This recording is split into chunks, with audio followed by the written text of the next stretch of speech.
nga dalja e zgjedhjeve të fundit, si parti e parë fituese.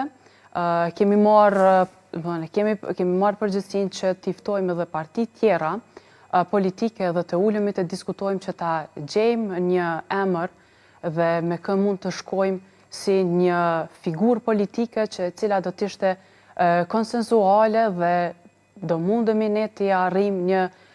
zgjidhje dhe të mos mbetemi kështu në përgërqe politike, sepse po e shohim se sa na kushtoi edhe me bllokadën e vitit të kaluar dhe tash po e shohim që është duke u përsëritë një skenar i njëjtë fatkeqësisht. Ne si lëvizje vetëvendosje qysh nga fillimi kemi bërë përpjekjet maksimale që ta gjejmë një ëmbël dhe kemi dalë edhe ne publikisht. Nuk mund të themi zonja Alkani, për shkak që deri më tani sa i përket prikurësh dalë afati i gjykatës kushtetuese, vetëm një takim ka ndodhur me LDK. Ne jemi duke folur dhe duke sqaruar komplet kronologjinë e gjitha takimeve dhe qysh kemi fillu prej thirrjes së parë si lëvizje vetëvendosje, sepse këtu janë një mori takimesh që janë zhvilluar në mes kryeministrit Kurti, pra kryetarit të lëvizjeve vetëvendosje. Mori nuk themi, disa takime janë zhvilluar, por mori takimesh nuk është. Mund të themi sepse kështu janë vlerësuar këto takime, sepse në vitin e kaluar kemi pasur që nuk kemi pasur kaq shumë në intensitet të madh të takimeve me liderët të tjerë të partive opozitare, ndërsa kësaj radhen qysh nga formimi i institucioneve me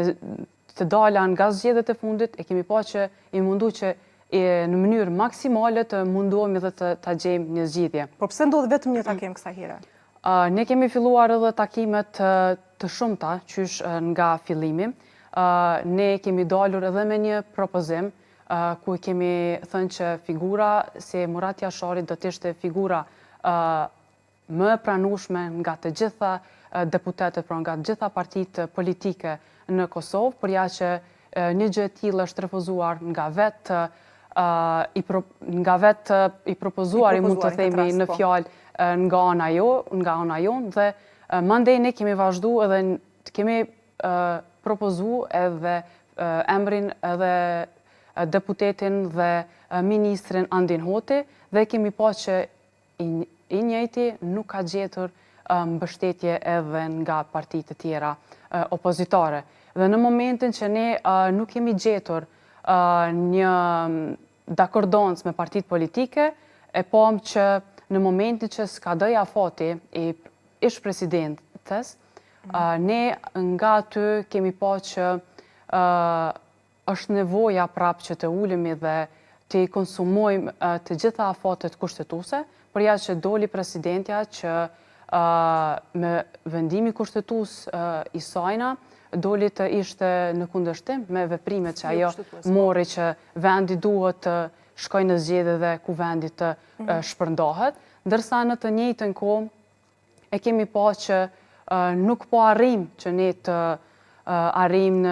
të gjejmë një figurë konsensuale dhe neve brenda afatit kushtetues, para se ti skadoi afati ish presidentes, ne jemi detyruar që të shkojmë dhe të japim propozimet tona. Domethënë kemi Glaukon Njufcën, të cilin ne e kemi propozuar